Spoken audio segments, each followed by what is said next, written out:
춤을 추게 하시고 주의 백성 기도할 때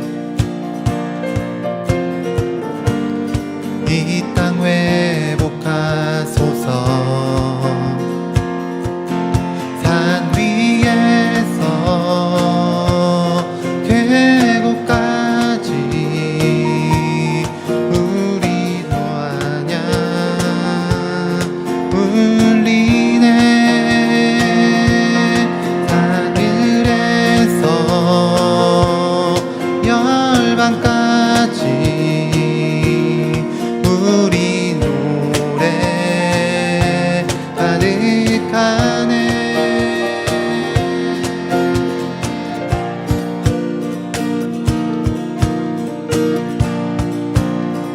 한 번 더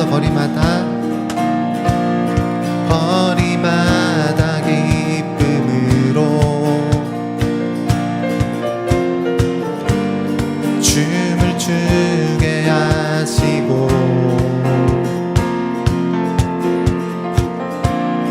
주의 백성 기도할 때 이 땅 회복하소서. 산 위에서 계곡까지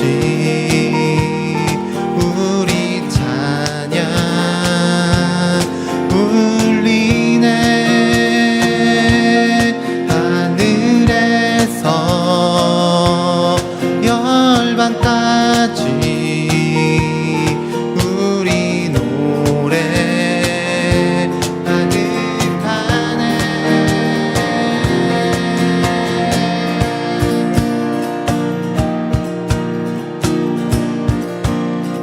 이번 십자가 앞에 행할 때 주의 빛 비추시고 물이 바다 덮음같이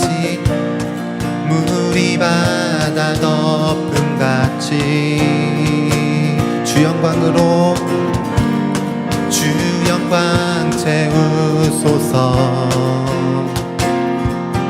산 위에서 계곡까지 우리 찬양 울리네. 하늘에서 열방까지 우리 노래 가득하네.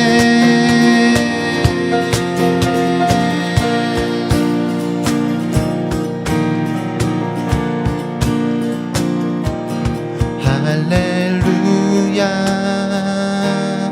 할렐루야 할렐루야 할렐루야 할렐루야 할렐루야 할렐루야 할렐루야 할렐루야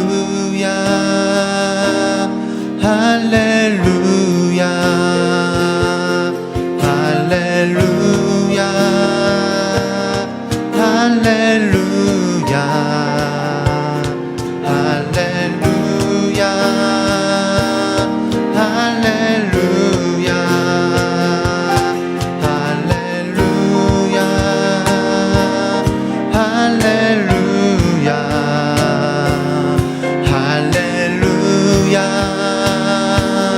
할렐루야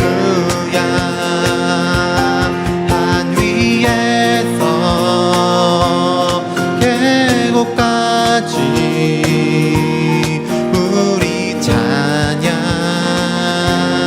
울리네. 하늘에서 열방까지 우리 노래 가득하네. 한 번 더 산 위에서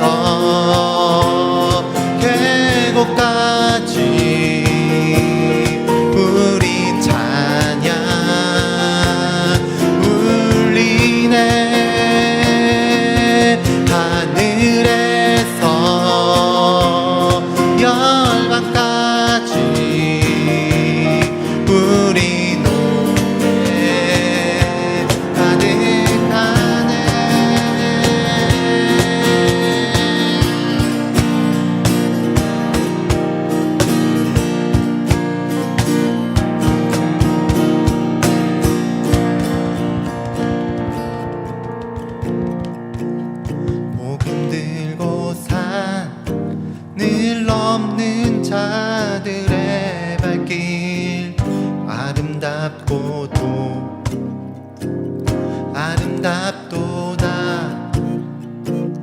평화 전하며 복된 소식을 외치네. 주다스 리시네. 한 번 더 복음 들고 산을 넘는 자들의 발길. 아름답도다.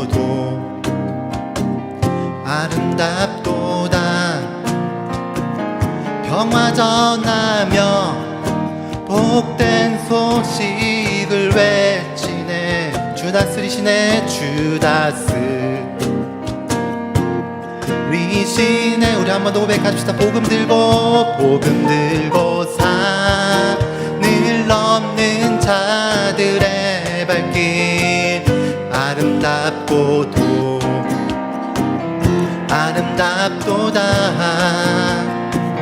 평화 전하며 복된 소식을 외치네. 함께 선포하십시다. 주다스 리시네. 주다스 리시네. 주다스 리시네. 주다스 리시네. 주다스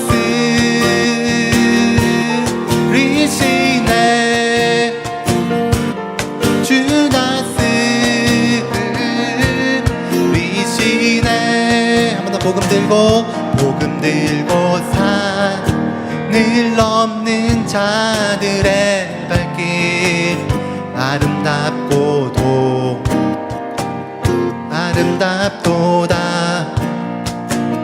평화 전하며 복된 소식을 외치네. 주다스 리시네. 주다스 리시네. 주다스 리시네.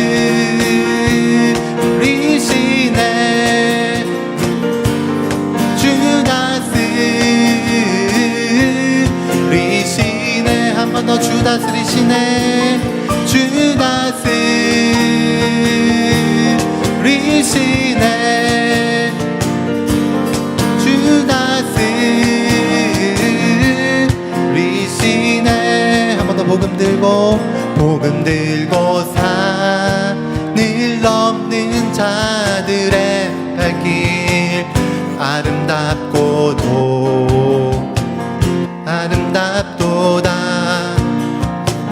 평화 전하며 복된 소식을 외치네. 주다스 리시네. 주다스 리시네. 주다스 리시네. 주다스 리시네. 한 번 더 주다스 리시네. 주다스 리시네. 주다스 리시네. 주다스 리시네. 주다스 리시네.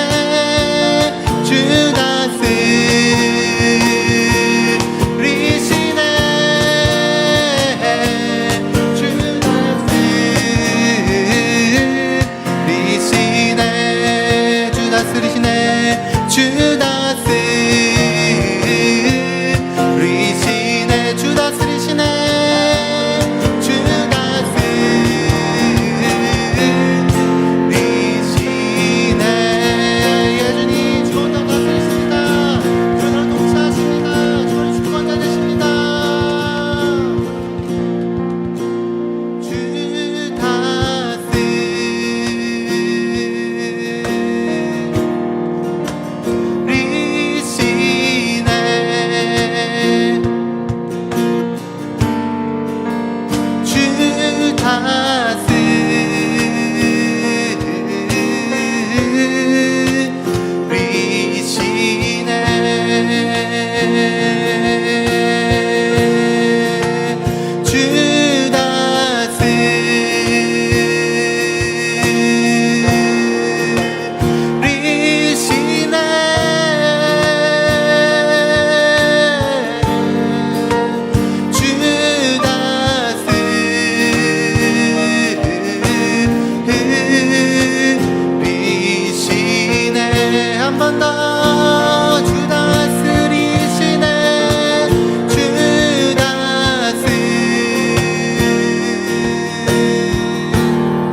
전능하신 하나님 찬양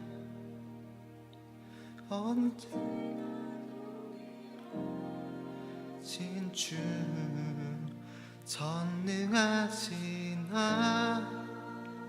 하나님 찬양 영원히 다스리네 전능하신 하나님 찬양 언제나 동일하신 주 전능하신 하나님 찬양 영원히 다스리네 전능하신 하나님 찬양 언제나 동일하신 주 전능하신 하나님 찬양 영원히 다스리네 전능하신 하나님 찬양 언제나 동일하신 주 전능하신 하나님 찬양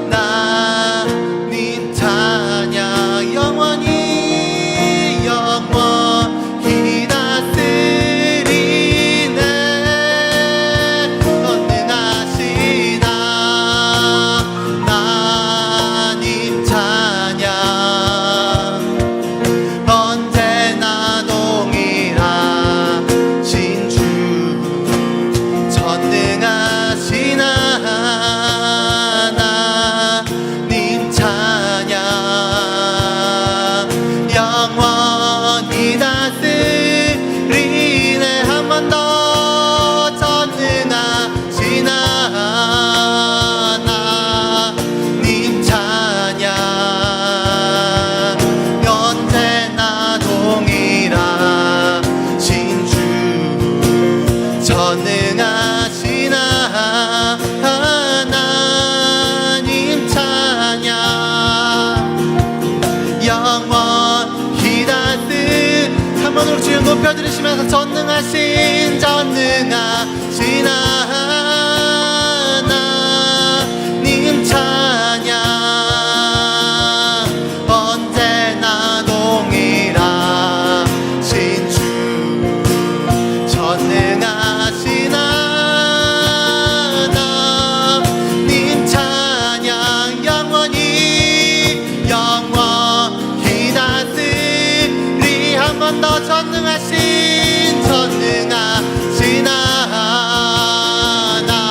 하나님 찬양 언제나 동일하신 주 전능하신 하나님 찬양 영원히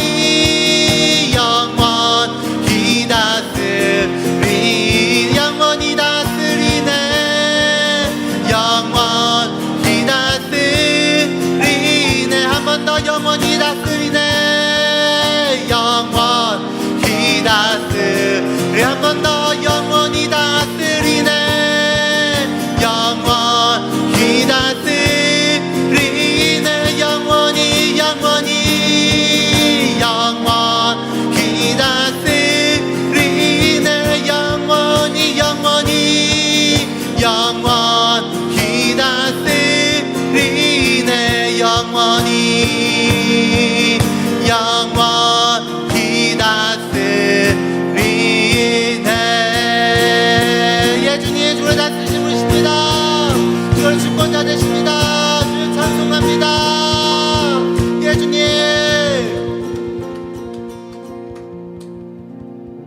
한번 더 기도하실 때는 우리 찬양 고백한 것처럼 다시 한번 그 하나님을 높여드리며 같이 기도하십시다.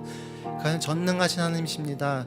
영원히 변치 않으시는 신실하신 하나님이십니다라고, 그 하나님 우리 다스리시고 온 땅을 다스리시는 만왕의 왕 되십니다라고 다시 한번 우리 아버지 되시는 그 주를 높여드리시면서 같이 기도하십시다. 같이 기도하시겠습니다. 예수님, 다시 한번 선포하는 것은 예수님 우리 다스리시는 분이십니다. 온 땅을 통치하시고 온 땅에 그 복된 소식을 주신 그 놀라우신 하나님이십니다. 예수님, 그 하나님 신실하신 그 전능하신 하나님이십니다. 우리 아버지 되시고 만왕의 왕 되시고 만주의 주 되신 하나님이십니다. 예수님, 그 전능하신 온 땅을 다스리시는 주를 다시 한번 선포합니다. 예수님, 높임 받으시옵소서. 예수님, 찬송 받으시옵소서. 예수님, 오직 주님 한 분만 온 땅을 다스리시는 분이십니다. 우리 삶을 다스리시는 분이십니다. 주님 높여드립니다. 주님 높여드립니다. 예수님 높여드립니다. 주님 찬송 받으시옵소서. 높임 받으시옵소서. 예수님 찬송 받으시옵소서.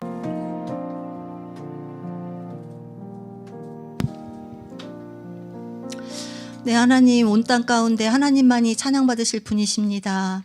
하나님만이 높임받으실 분이십니다. 그 하나님의 온 땅 가운데 영광받으시고 찬양받으시기를 구합니다. 하나님 또한 사람은 좋고 싫음에 따라 변하지만 하나님은 우리를 향한 사랑과 계획이 동일하셔서 감사합니다. 그 선하시고 신실하신 하나님이 나의 아버지 되어주셔서 감사합니다. 하나님, 우리가 죄인이었을 때 예수 그리스도로 말미암아 의롭다함을 얻은 자인 것을 기억하게 하여 주시고, 우리로 하여금 다시 죄 가운데 머무르는 어리석은 자가 되지 않도록 하여 주시기 원합니다. 우리가 죄에 둔감하여져서 하나님, 죄를 짓고도 죄인 줄 모르거나 이 정도쯤이면 되었지라고 우리 스스로가 죄를 기준 삼는 그 어리석은 가운데 있지 않도록 하여 주시기 원합니다. 우리가 살아가는 동안 하나님의 뜻을 더 선명히 알고 그 뜻 가운데 행하고자 합니다.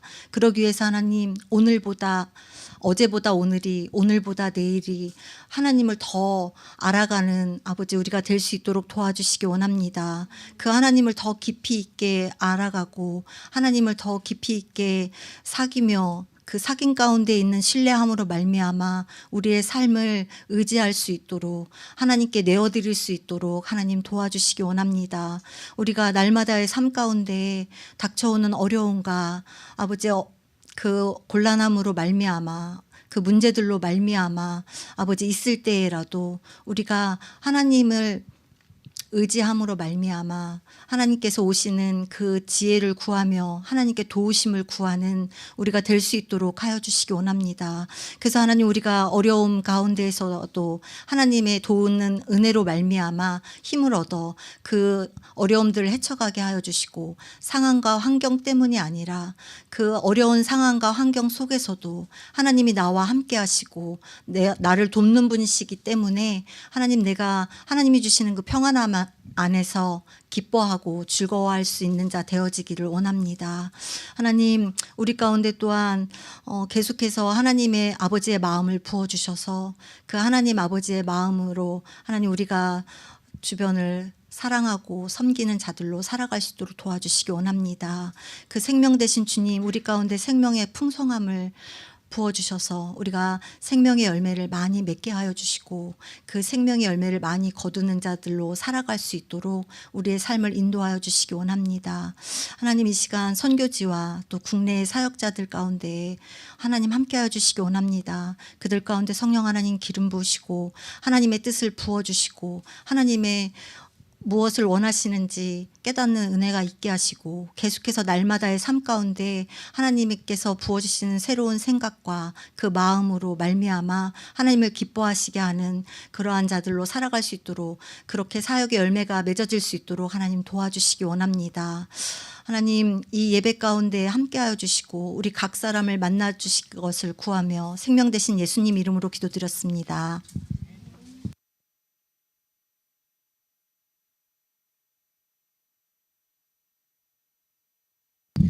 말씀 같이 보시겠습니다. 마태복음 5장 9절 말씀, 한 절 말씀 읽고 말씀 나누도록 하겠습니다. 마태복음 5장 9절 말씀입니다.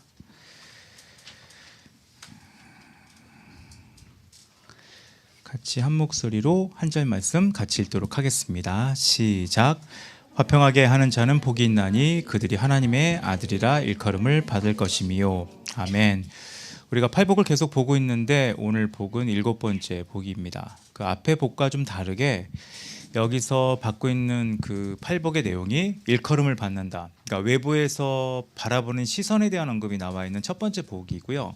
그 앞까지는 사실 그런지 아닌지 모르는 상태의 복에다가 이것은 외부에서 어떤 사람이 나타날 것인가, 어떤 사람으로 보일 것인가, 그러니까 하나님을 모르는 사람조차도 하나님을 믿는 사람을 뭐라고 부를 것인가에 대한 언급이 있기 때문에 실제로 기독교인이 지금 세상에서 어떻게 보이는지, 사람들이 기독교인을 뭐라고 말하는지에 대한 언급과도 연결되는 복이어서 상당히 중요한 내용을 담고 있습니다. 옛날에 청년들이 많이 불렀던 찬양 중에 세상은 평화 원하지만 전쟁의 소식은 더 늘어간다는 찬양이 있었습니다. 그때 열심히 불렀고 또 많은 이 세상 상황들에 대한 얘기를 하는 찬양이었는데 이 찬양은 부른 지가 지금 30-40년이 지났음에도 불구하고 세상은 하나도 나아진 게 없습니다. 어쩌면 지금 세상은 평화를 원하는 것 같지는 않습니다. 그냥 이익과 유익을 원하는 것 같고 또 이익과 유익을 원하기 때문에 전쟁의 소식은 더 늘어가는 것이 지금 상황의 현실이라고 생각을 합니다. 근데 성경을 보면 하나님이 우리가 좋아하는 개념, 승리, 성공 이런 것에 대한 왕으로 표현되지 않고 하나님은 평강의 왕으로 소개되고 있습니다. 그 하나님에 대한 호칭도 여호와 샬롬이라는 것으로 하나님에 대한 설명을 하고 있고 이 평강을 강조하시고 평강 자체라고 하나님이 말씀하고 있는 것을 우리는 성경에서 읽어볼 수 있다는 말입니다. 근데 이 평강의 하나님이 여호와 샬롬을 이루셨을 텐데 우리가 사는 세상은 왜 이렇게 평화가 없는 것일까? 이거를 우리는 한번 고민해 볼 필요가 있습니다. 원래 하나님이 세상을 만드셨을 때 세상은 평강의 세상이었습니다. 이거를 이제 샬롬의 세상이라고 말을 하기도 하고요. 선하신 하나님이 처음 창조하신 에덴 동산은 참으로 평화로웠습니다. 그리고 그 평화로운 곳에 살던 인간은 그 평화 가운데 행복을 누렸습니다. 평화와 행복은 간단합니다. 하나님을 섬기고 하나님을 경외하고 또 하나님 안에서 풍성함을 누리고 또 사랑을 함께 나누는 아주 평화롭고 행복한 모습을 가진 게 에덴 동산의 모습이었습니다. 그때 많이 기록은 없지만 아담과 하와에 함께하는 모습은 내 뼈 중에 뼈, 살 중에 살이라 라고 했고 벌거벗었으나 부끄러워하지 않는 사람이 사람을 경계하거나 사람이 사람의 눈치를 보거나 사람이 사람을 어려워하거나 사람이 사람으로 인하여 힘들어하지 않는 서로를 자기 생명처럼 소중히 여기고 사랑하는 상태의 모습을 갖고 있던 게 태초의 모습이었습니다. 그리고 태초의 모습을 보면 수많은 동물들이 있었지만 동물들이 서로 해하는 일도 없었고 자연재해도 없었고 또 인간과 동물과의 갈등이나 또 사냥하는 모습도 없었고 육식하는 모습도 없었죠. 동물을 해하지 않았으니까. 그런 또 기근과 가뭄 같은 것도 없었고 질병도 없었던 때, 정말 평강과 기쁨이 충만한 때라고 기록을 하고 있습니다. 근데 이런 세계가 그 죄가 그리고 사단이, 악한 영이 들어옴으로 깨져 버리게 됩니다. 그러니까 사단은 하나님을 경외하고 섬기는 대신에 스스로 하나님처럼 되라고 말했고 인간은 그것을 받아들여서 하나님의 자리에 앉으려고 하는 시도를 합니다. 그때부터 하나님을 대적하게 되고 하나님과 원수가 되는 관계가 만들어지게 됩니다. 이처럼 죄나 사단, 악한 영이 이 평강의 세계를 파괴하게 돼서 인간은 평강의 세계인 에덴에서 쫓겨납니다.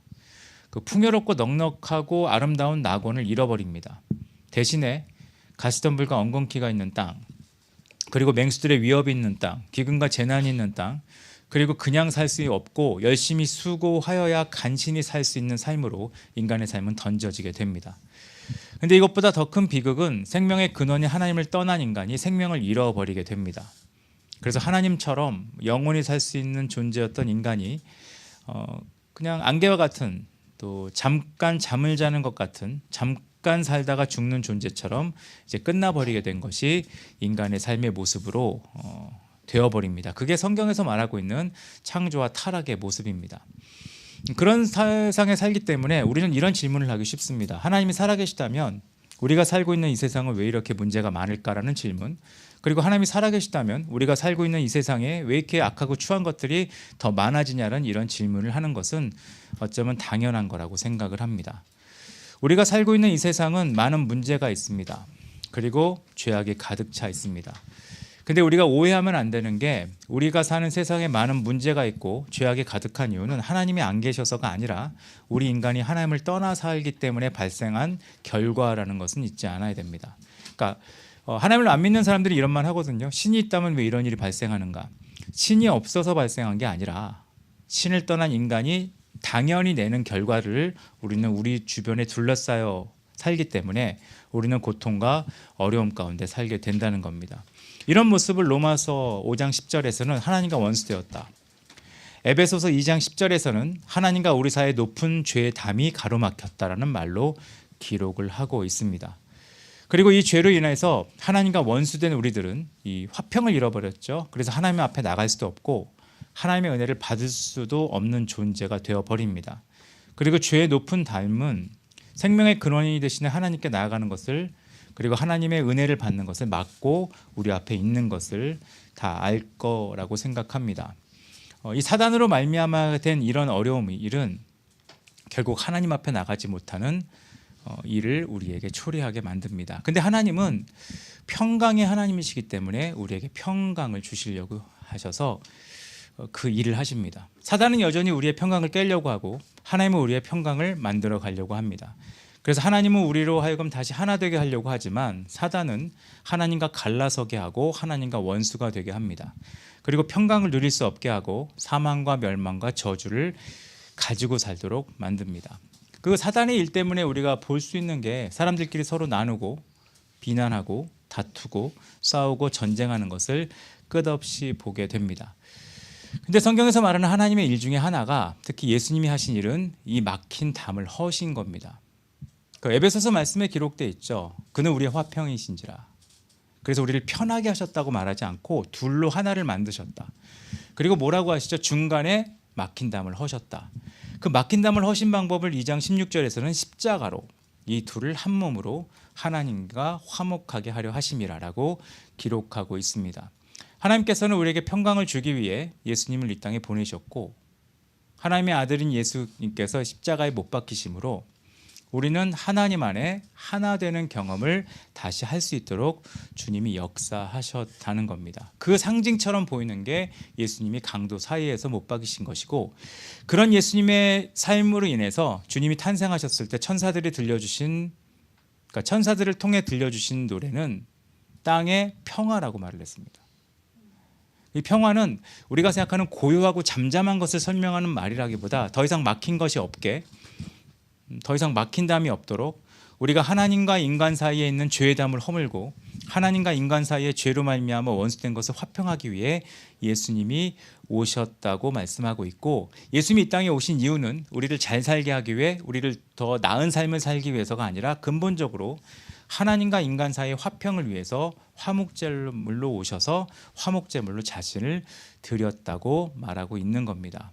그래서 예수님은 화평이라고 부를 수 있습니다. 만약 우리가 주님을 화평이라고 부르고 평화라고 부른다면 그 내용은 내 삶을 편안하게 했다는 뜻이 아니라 예수님이 십자가로 하나님과 우리 관계를 회복하고 인간과 인간의 막힌 담을 허시고 십자가를 통하여 인간이 사는 세상을 다시 평안했던 하나님의 에덴 동산처럼 회복하시는 일을 한다는 걸 고백하는 걸 얘기하는 겁니다. 그래서 이사야 선지서를 보면 나중에 예수님이 재림하신 이후의 세상을 보면 다툼이 없습니다.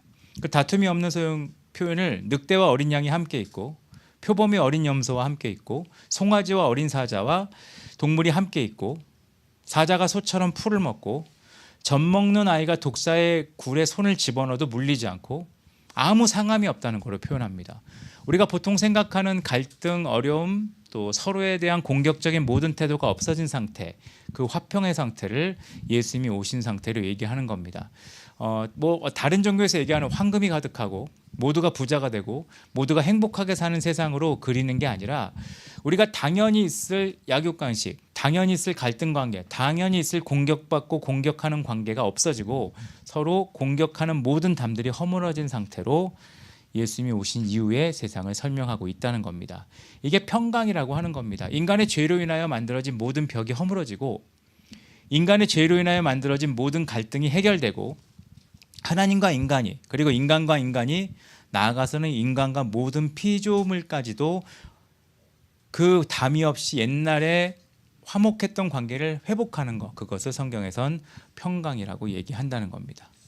그래서 이런 평강을 경험하고 아는 사람들은 당연히 하나님처럼 평강을 위해서 일을 하게 됩니다. 만약 하나님을 성공의 하나님으로 이해하는 사람들은 성공을 위해 일하겠죠. 하나님을 승리의 하나님으로 이해하는 사람은 승리를 위해 일하겠죠. 근데 하나님을 평강으로 이해하는 사람은 하나님을 닮아 하나님처럼 평강의 일을 하게 됩니다. 근데 하나님을 믿지 않고 악한 영을 가지고 있는 사람들은 당연히 사탄처럼 분쟁하고 분열하고 싸우고 전쟁하는 일을 하게 됩니다. 그래서 하나님이 우리 가운데 말씀하시는 거예요. 내가 너에게 화평을 이루었기 때문에 너희도 화평을 이루어야 한다. 너희가 만약 하나님의 아들이라는 이름을 듣고 싶으면 여러분이 어디 가서 신의 아들이라는 얘기를 들어야 된다. 누가 우리에게 너는 신의 아들이구나, 넌 정말 하나님의 아들이구나, 이런 얘기를 듣는 것은 세상의 가장 높은 지에 올라가거나 세상에서 가장 부자가 되거나 남부러운 성공의 사람이 됨으로 듣는 것이 아니라 화평을 알았기 때문에 화평을 이루는 일, 삶에서 화평을 이루는 일에 집중함으로, 그리고 삶이 화평을 이루는 일을 행함으로 하나님의 아들이란 이름을 듣는다는 겁니다. 기독교인이 4천만 명이 되고 기독교에서 계속 대통령이 나오고 기독교에서 계속 대학교 수석이 나와도 세상에서 하나님의 아들이란 이름을 듣지 못합니다. 하나님의 아들이란 이름을 듣는 유일한 길은 화평을 이루는 삶을 사는 사람이 나올 때, 누군가가 화평을 위해 살아갈 때 그런 일이 나오게 된다는 겁니다. 이것을 화평케 하는 사람이라고 말을 합니다. 그럼 화평케 한다는 게 무엇일까요? 그리고 화평케 하려면 어떤 일을 해야 될까요? 성경에 화평케 하는 사람의 대표적인 예로 쓸 수 있는 것은 변화된 이후의 아브라함과 신약에서는 바나바 정도를 생각할 수 있을 것 같습니다. 왜냐하면 그 변화된 이후의 아브라함은 화평을 위해서 무언가 하는 장면이 나와 있기 때문에 그것을 우리는 참고 삼아 화평에 대해서 생각할 수 있다고 생각을 합니다. 아브라함은 조카 롯을 데리고 하나님이 인도하시는 땅 가나안에 옵니다. 그리고 가나안에 터를 잡고 살고 재산이 늘어납니다. 근데 문제가 생깁니다. 잘 살게 되니까 아브라함과 롯의 소와 양이 늘어나고 풀과 물이 부족하게 됩니다. 결국은 아브라함과 롯의 관계를 떠나 아브라함의 종과 롯의 종이 서로 자기들의 양과 소에게 먼저 먹이를 먹이고 물을 주겠다고 해서 다툰 일이 생깁니다. 이를 본 아브라함이 롯을 데리고 높은 산에 올라갑니다.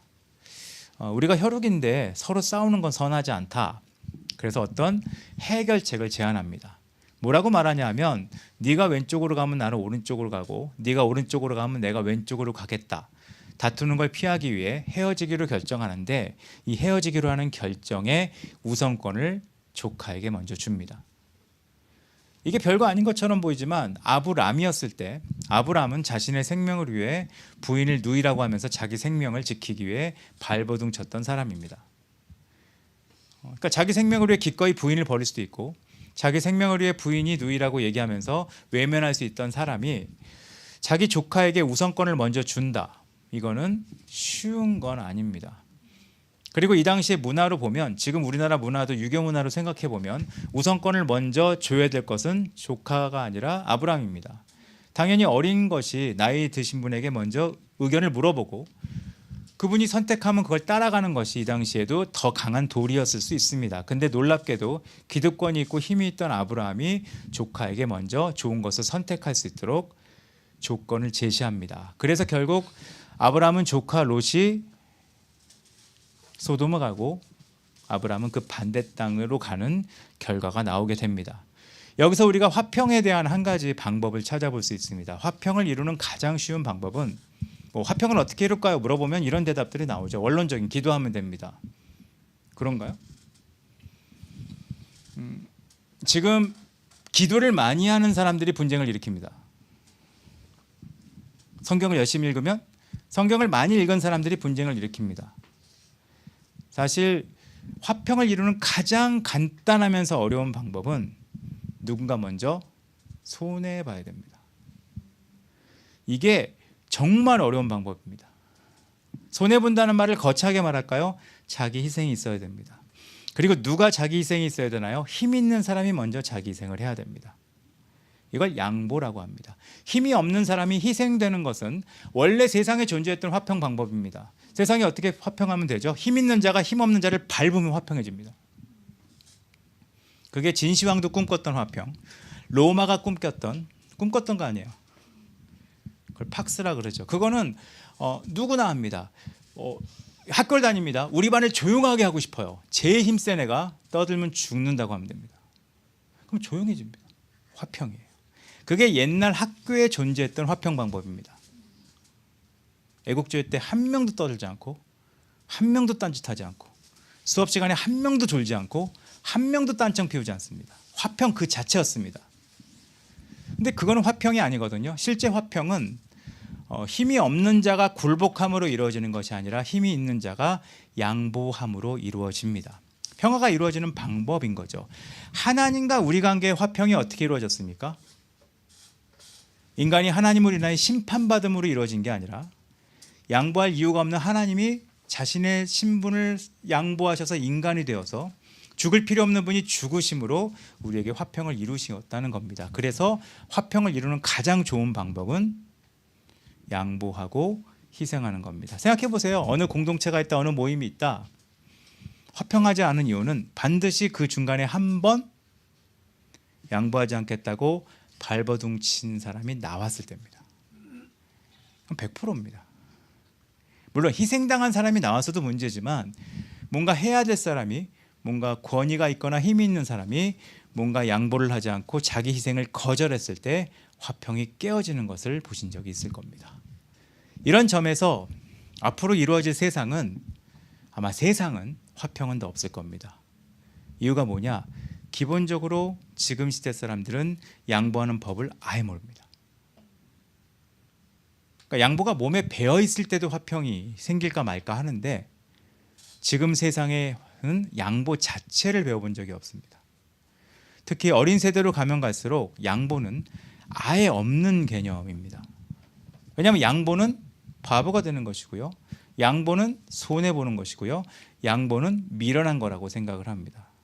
제가 몇 주 전에 말씀드렸던 그 버스에서 다른 사람의 가방을 받아주는 거, 돈을 줘야만 받아준다고 생각하는 시대, 노약자석을 양보해야 된다 생각 전혀 없습니다.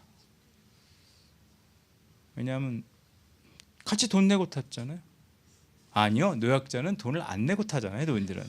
그러니까 아예 그거로 된 거 아닙니까라고 양보 자체에 대한 개념이 아예 없습니다. 우리나라 지하철의 자랑, 임산부석이 있습니다. 저는 이렇게 특정이 적어놨다는 건 그런 뜻이 있다고 생각합니다. 하나는 그 문화권에서 강조하는 것을 우리는 문자로 기록하거나 표시를 합니다. 하지만 반대로 얼마나 안 지키면 이렇게까지 표시할까라는 생각을 합니다. 어떤 단독주택 사는 사람이 벽에 소변금지라고 써놨다는 얘기는 우리 벽이 더러워지는 걸 그 사람은 싫다는 거와 동시에 얼마나 많은 사람이 여기서 그 짓을 했으면 써놨겠냐에 겹쳐지거든요. 그러니까 우리나라가 갖고 있는 수많은 임산부석이라든가 이런 수많은 얘기들은 그만큼 그 자리는 아무도 양보하지 않는다는 것을 볼 수 있고 실제로 지하철 타보면 양보하지 않는 것을 우리는 쉽게 경험할 수 있습니다. 그러면 화평이 존재하지 않습니다. 만약 평화로운 세상을 원한다면 우리는 한 가지 연습을 모든 세대가 해야 되는데 양보하는 연습이 필요합니다. 여러분 대형교회를 가보셔도 경험하거든요. 예배 전에는 괜찮습니다. 예배 전에는 주차할 때 양보합니다. 왜냐하면 예배 빨리 들어가겠다는 의지가 없습니다. 그러니까 너무 친절하게 양보합니다. 차 뺄 때 보셨습니까? 전 봤거든요. 진짜 무섭습니다. 마트와 차이가 별로 없어요. 빵빵거립니다. 이거는 예배도 똑같습니다. 우리 교회는 그런 일은 없지만 예배 들어갈 때 양보합니다. 먼저 들어가시라고. 근데 끝나면 막 밀고 나옵니다. 빨리. 그건 양보가 아닙니다. 아무도 안 그랬겠지만 전 아침에 수영을 하죠. 수영하시는 분들은 함께 모였으면 되게 평화롭습니다. 왜 평화로운지 아세요? 이권이 전혀 개입이 안 돼 있어요. 서로. 그러니까 하루에 50분 만나 수영하는 건데요. 이권이 개입 안 됐으니까 양보를 되게 많이 합니다. 왜냐하면 내 인생이 안 중요한 거거든요. 여기는. 근데 실제 내가 중요한 것, 내가 정말 소중하다고 여기는 걸 양보할 수 있는가? 양보를 하지 않는 곳에는 화평이 없고요. 손해보지 않는 곳에는 화평이 없습니다. 그래서 사람이 젠틀하다, 괜찮다 다 소용없습니다. 양보하지 않는 자, 양보하지 않는 자를 반대로 말할까요? 자기 이익만 추구하는 자, 계산하는 자가 가득한 곳은 절대로 화평이 존재하지 않습니다. 아브라함이 변화는 그거예요. 양보할 수 있게 된 거예요. 그게 가장 큰 변화입니다. 신약을 오면 사울, 바울의 얘기가 있습니다. 바울이기 전에 사울은 성도를 핍박하고 교회를 핍박하던 사람이었습니다. 근데 그 사람은 그 이유가 있었습니다. 엘리트 바리새인이 할 수 있는 최고의 하나님을 위한 일은 예수를 믿는 자들을 잡아 죽이는 거였기 때문에 그는 나름 부르심에 충실한 삶을 삽니다. 그러다가 다메섹으로 가는 길에 예수님을 만납니다. 예수님도 그냥 만난 게 아니라 극적으로 만납니다. 예수님이 나타나셔서 요즘 같으면 예수님이 사울에게 어떻게 말씀해야 될 것 같습니까? 사울아, 네가 나를 위해 열심히 살았지만 한 가지 오해가 있다. 지금까지 굉장히 잘해왔는데 하나만 고칠 수 있겠냐? 나를 핍박하지 마라. 이 정도로 부드럽게 말해야 될 거라고 생각합니다. 근데 예수님은 그런 식으로 말씀하지 않고 네가 핍박하던 예수다. 세게 말합니다. 기분 나쁘게? 세게 말합니다. 마음 상하게. 원래 메시지는 그런 겁니다. 예수님의 설교는 바리새인 전체가 너무 기분 나빠서 예수님을 죽이기로 결정할 만큼 직설적이었습니다. 근데 이 놀라운 메시지가 바울을 바꿉니다. 그래서 자신이 살던 삶이 결국 하나님을 거역하고 살았던 것에 대해서 발견하고 회개하고 주님을 위해 살기로 결정합니다. 좋죠. 근데 아무도 이걸 받아들이지 않습니다. 왜냐? 사울은 지금까지 우리의 원수였습니다. 누가 사울이 변화됐다고 기뻐하겠습니까? 요즘 신천지에서 변화돼서 교회 와도 잘 안 믿습니다. 물론 교회 있다 신천지 가면 환영받습니다. 그래서 신천지를 더 갈 수 있는 것 같습니다.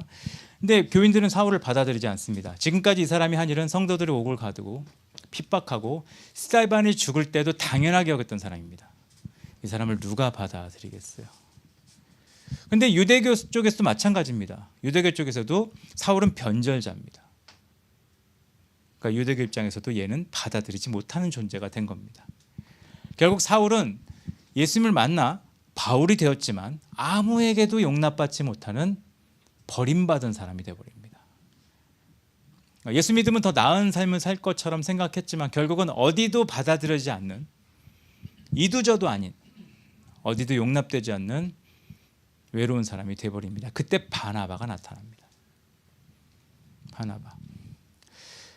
바나바는 사울을 만나 사울이 진실한가, 그의 믿음이 멀쩡한가를 확인합니다. 그리고 교인들을 만나 사울이 전에는 교회를 핍박하던 사람이었지만 지금은 변화됐단 말을 사람들에게 다니면서 설명하고 설득하고 이야기합니다.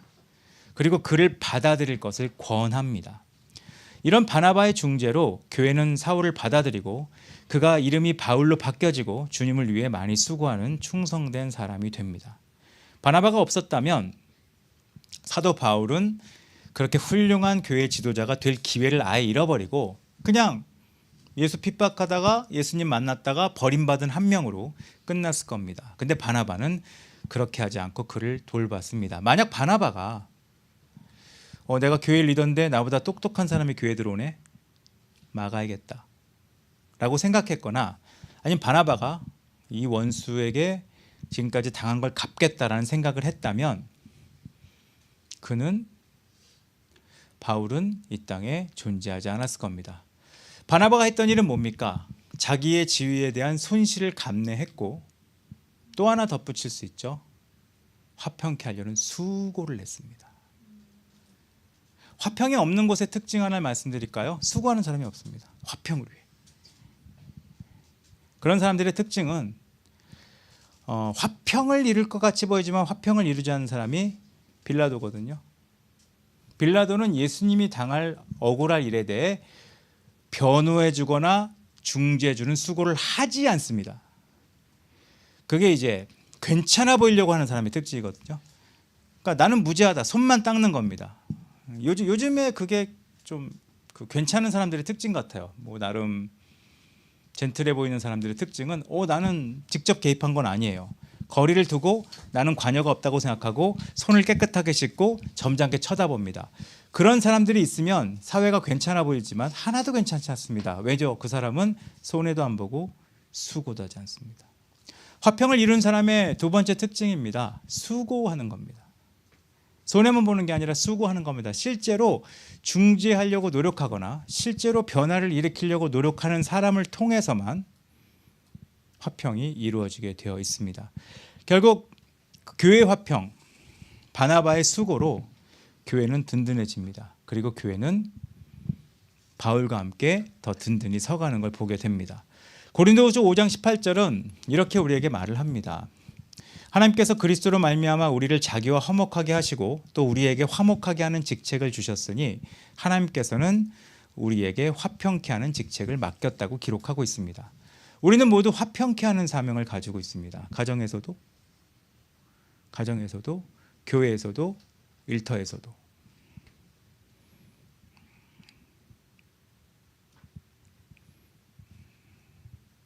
화평은 그런 겁니다. 근데 이게 쉽지는 않습니다. 왜냐하면 화평을 이루려면 내가 손해를 봐야 되기 때문에 그렇습니다.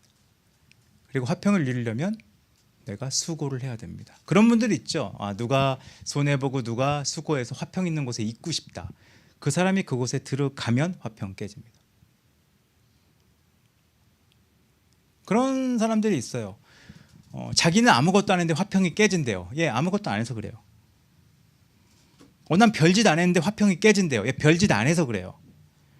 수고하고 손해보고 양보하는 행동을 하지 않는 한 화평은 존재하지 않습니다. 전 나쁜 짓을 안 했는데요. 다른 사람에 관심이 없고, 난 나쁜 짓 안 했는데요. 다른 사람의 아픔에 귀를 기르지 않고, 저는 특별히 나쁜 생각을 한 적도 없는데요. 다른 사람의 답답함과 허물어짐에 관심이 전혀 없다면 그 사람은 자기는 아무것도 안 했다고 얘기하지만 아무것도 안 한 거예요. 화평에 전혀 도움이 안 됐기 때문에 그것은 화평이 이루어지지 않는다고 말을 하는 겁니다. 기독교는 그런 사람들입니다. 그 범죄에 대한 심리학 연구도요. 범죄 심리학할 때 가장 안 좋은 사람은 가해자보다 안 좋은 사람이 방관자거든요. 방관자는 죄를 지은 사람이 아닙니다. 근데 세상이 변화되지 않는 가장 큰 이유는 방관자가 많을 때 그렇습니다. 내일 아니야. 나랑 상관없어. 나한텐 저런 일이 안 생기겠지. 방관자는 세상에서 가장 화평을 깨는 사람일 수 있습니다. 왜냐하면 가해자는 처벌할 수 있어요. 그리고 가해자는 잡을 수도 있어요. 근데 방관자는 어떻게 하지 못합니다. 세상에 방관자가 가장 가득했을 때 세상은 화평이 깨져 있는 것을 보게 됩니다. 지금 전쟁도 마찬가지입니다. 전 세계 전쟁이 있다고 하죠. 전쟁을 일으킨 집단이 있습니다. 그리고 전쟁의 피해를 보는 집단이 있습니다. 근데 이게 왜 해결이 안 될까요? 이권 때문에 방관자가 많아져서 그렇습니다. 화평을 이루려면 손해보고 양보하고 수고하는 일을 직접 해야 됩니다. 아마 악한 영은 우리 가운데 얘기할 겁니다. 분열시켜라. 지켜만 봐라. 네 일 아니다. 신경 쓰지 마라. 그게 사단이 하는 메시지라고 생각을 합니다. 한때 기독교인들이 많이 읽었던 그 프란시스코의 기도가 있지 않습니까? 프란시스코의 기도는 방관자의 기도가 아니라 적극적인 기도입니다. 사실 이 프란시스코는 진짜 방관자였거든요. 남이 어떻게 살든 남이 어떻게 고통스러워하던 좋은 집안의 아들로 살면서 평생 방관자로 살던 사람이 하나님을 만난 이후에 그는 방관자의 삶을 그만두고 적극적으로 화평에 참여하는 사람으로 삶을 바뀌게 됩니다. 그가 했던 기도를 잠깐 읽어드리겠습니다. 나를 당신의 평화의 도구로 써주소서. 미움이 있는 곳에 사랑을, 다툼이 있는 곳에 용서를, 분열이 있는 곳에 일치를, 의욕이 있는 곳에 신앙을, 그릇됨이 있는 곳에 진리를, 절망이 있는 곳에 희망을, 어둠의 빛을, 슬픔이 있는 곳에 기쁨을 가져오는 자 되게 하소서. 위로받기보다는 위로하고 이해받기보다는 이해하며 사랑받기보다는 사랑하게 하여 주소서. 우리는 줌으로써 받고 용서함으로써 용서받으며 자기를 버리고 죽음으로써 영생을 얻기 때문입니다. 이 기도가 요즘 생소한 이유는 뭐겠습니까?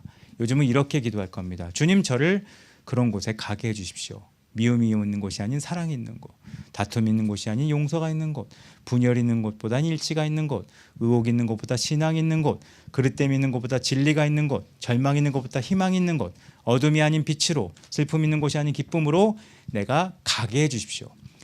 위로하기보다 위로받고, 이해하기보다 이해받고, 사랑하기보다 사랑받게 해주십시오. 이게 요즘 사람들의 기도일 겁니다. 아마 더 간절하게 기도할 겁니다. 공감. 요즘 시대의 공감의 내용은 공감하자가 아닙니다. 공감해달랍니다. 결론이 더 공감이 없는 시대가 되어버렸습니다. 요즘 시대 양보 되게 중요하게 여깁니다. 근데 양보하겠다가 아니라 양보해랍니다. 어쩌면 가장 좋은 단어들을 더 추구합니다. 세상 수준이 높아졌기 때문에. 인문학의 영향 때문일지 모르겠습니다. 더 고상한 단어를 쓰지만 세상에 화평은 전혀도 없습니다. 이유가 뭐냐? 얻고 싶지 주고 싶지 않고, 획득하고 싶지 손해보고 싶지 않아서 그렇습니다.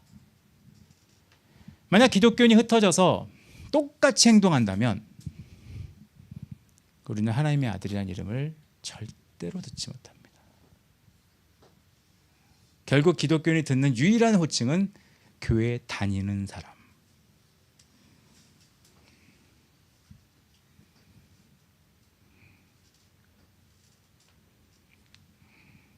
그거는 슬프지 않습니까?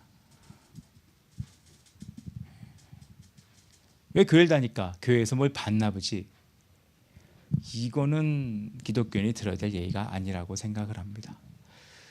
이제 내일이면 12월입니다.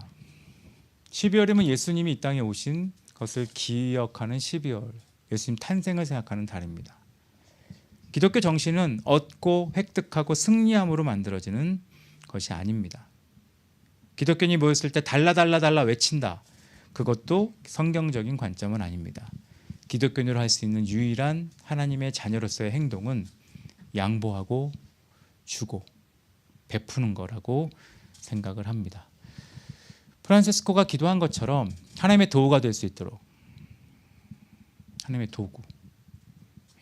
도구, 손해보기 싫어서 발버둥 치는 사람들이 바글거리는 무서운 세상 말고요, 무슨 피라냐 떼가 가득한 아마존 강 같은 그런 곳 말고, 정말 서로 주고 싶어서, 희생하고 싶어서, 나눠주고 싶어서 안달한 사람들이 가득한 곳, 사실 그곳을 우리는 천국이라고 부르고 그곳을 평강의 곳이라고 부를 텐데, 그런 모습을 우리가 더욱 가져갈 수 있도록 기도하는 시간을 가지면 우리 연말에 좋지 않을까 생각은 듭니다. 어차피 세상은 더 화평은 없어질 겁니다. 어떤 정권이 잡는다, 화평이 생길 것 같습니까? 우리나라 경제가 올라간다, 화평이 생길 것 같습니까? 교육 환경이 좋아진다, 화평이 생길 것 같습니까? 근본적으로 죄의 결과만 나올 겁니다. 진짜 화평을 보려면 양보하고 희생하고 주는 거, 그 모습을 드러내는 것이 참 중요합니다. 이거는 우리에게 쉽게 생기지 않거든요. 우리에게 화평을 이루기 위해 먼저 손해보면서 인간이 되셨고, 우리가 아무 짓을 하지 않았는데, 움직이지도 않았는데 먼저 움직이셔서 우리를 회복하기 위해 역사하셨던 하나님처럼 우리가 먼저 손해보고 먼저 움직이고 먼저 줄 수 있는 우리 모두가 되었으면 좋겠습니다. 그래서 어딘가 갔을 때 우리의 삶에 대해서 누가 물어볼 때, 아, 하나님 믿어서 그렇군요 라는 얘기를, 지금 반대 얘기를 많이 듣거든요. 교회 다녀서 저렇구나. 그거 말고 하나님 믿어서 그렇다는 얘기를 들을 수 있는 멋진 모습이 여러분 가운데 있으면 좋겠고, 우리 다음 세대도, 다음 세대 화평 없죠. 뭐 한 반에 15명인데 화평이 없어요. 옛날에 60명, 70명일 때보다 더 화평이 없는 이유는 간단합니다. 양보하고 수고할 수 있는 그런 모습을 갖는 세대가 이 땅에 나오기를 같이 기도하면 참 좋은 때라고 생각을 합니다. 같이 기도하겠습니다. 이 시간 함께 좀 기도할까요? 화평. 우리가 하나님의 아들이란 이름을 듣는 유일한 길은 화평케 하는 겁니다. 화평케 하는 방법은 나 아무것도 안 했어요, 빌라도처럼 손을 씻는 거로 되는 게 아니라 다 괜찮은 관계, 적당한 거리를 두고 괜찮은 관계로 있는 게 화평이 아니라 손해보고 양보하고 주려고 하고 수고함으로 가능하다는 얘기를 말씀드렸습니다. 저희 교회도 화평을 이룰 수 있는 이유는 이 안에 손해보고 수고하고 주는 분들이 있기 때문입니다.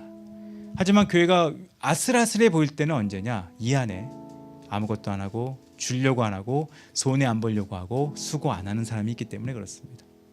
결국 화평은 수고함으로, 줌으로, 양보함으로 이루어진다는 겁니다. 이 시간 기도하죠. 하나님 줄 수 있도록, 양보할 수 있도록, 그리고 수고할 수 있도록. 기꺼이 하나님이, 그럴 이유가 전혀 없는 하나님이 뭐하러 그러셨냐 얘기할 정도로 하심으로 막힌 담을 허신 것처럼 우리도 그런 하나님의 도구가 될 수 있도록 역사해달라고.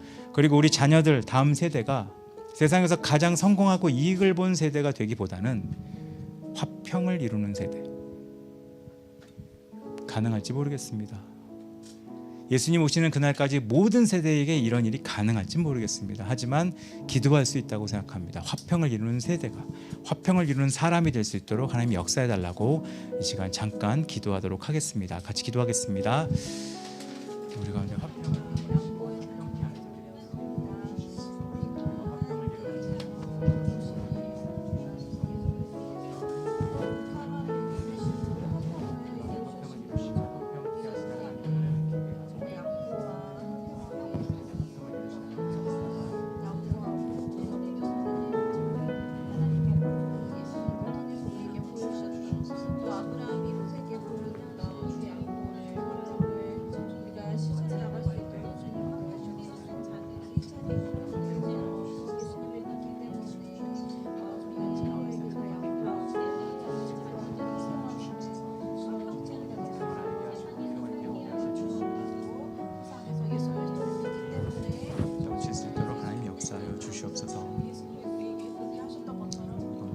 살아가도록 하나님 그런 삶이 있을 수 있도록 우리 가운데 역사하여 주시옵소서. 우리 가운데 하나님의 화평이 있도록 하나님 역사하실 간절히 소망합니다.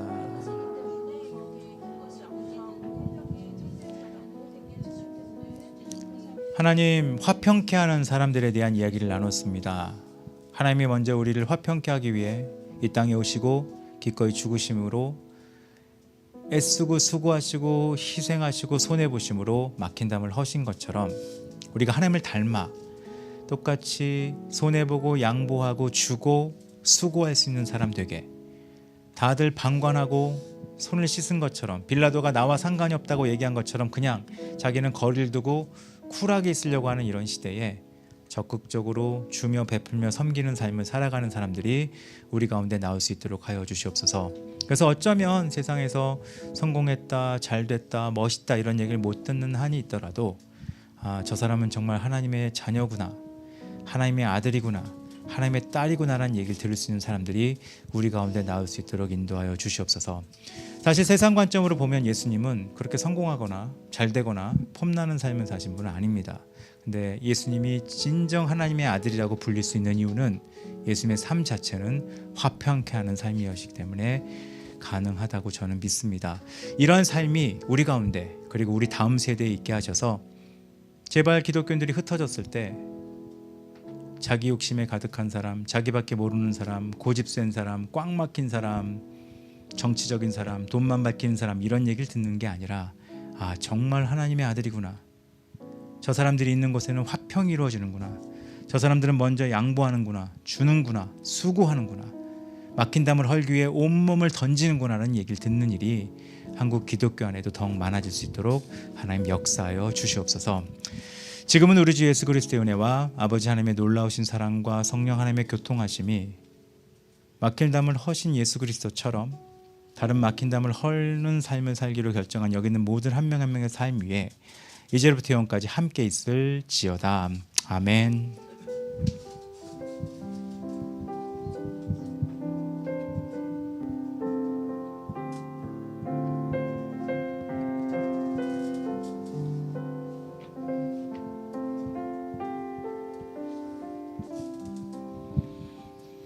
예, 예배 마쳤습니다. 특별한 광고는 없을 것 같고요. 11월 끝났고 이제 다음 주부터 12월이고 이제 올해가 끝나가는 것 같습니다. 그래서 연말 잘 마무리하시고 오늘 또 교제하시고 이후 시간들 잘 가지시면 되겠습니다.